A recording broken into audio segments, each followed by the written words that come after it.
The best financial advice I ever got was from my father, who said simply, be prudent. I was thinking of buying a very lavish estate on the eastern shore of the Chesapeake Bay, which I would have only used a few nights a year, and my father said, be prudent, and that was good advice. And he also gave me very similar advice, which was, I said, well, I could buy this house and not be anywhere near the neighborhood of poverty. And he said, good, because that's a neighborhood you never want to be in. The best money advice I ever got was from my grandfather, which was, you can't make money if you owe money. So he was a strict anti-debt guy, and I followed it. The first I could pay down or pay off all my debt in my mid-20s, I did, and never looked back.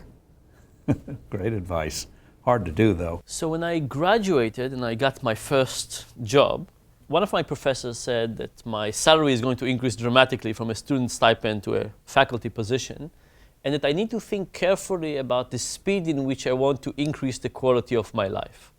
The temptation is that when you get a salary increase, you want to start buying lots of things that you've been craving, but we know that happiness can go up quickly, and then we get used to it. So the question was, how do you space it out over a long time? So I think it's really about how to think about money as a tool to buying happiness, and what are our intuitions about the relationship with money and happiness? What are the cases where it's right, and what's the cases where it's wrong? The best piece of money advice I've ever been given is to look at every single one of my expenditures and to not think about it in today's dollars, but for future dollars. So for example, if I'm buying something that costs $300, what's the opportunity cost of not having that $300 in my retirement account?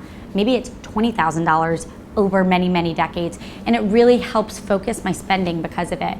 I want to live big when I'm older, and I'm willing to sacrifice a lot of the sort of mundane things today that I would have spent on otherwise. The best money advice that I ever got was to not be afraid to spend it, which I know is weird because most of the time people say, you need to save, but sometimes to make money you have to spend it, and whether that's paying for college, buying a house, buying a good stock, investing in a business. So I would say not to be afraid to spend it.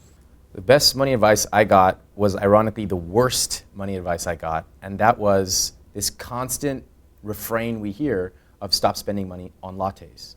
And I heard it over and over and over from everyone in the media, and I thought, this must be true. And so I tried to cut back on all these little things, buying a small Coke instead of a large Coke, cutting back on morning coffee. I really tried, and it never worked for me. I started feeling guilty. I would yo-yo back and forth. And that's when I realized just because everyone says a certain type of advice doesn't mean they've actually tested it.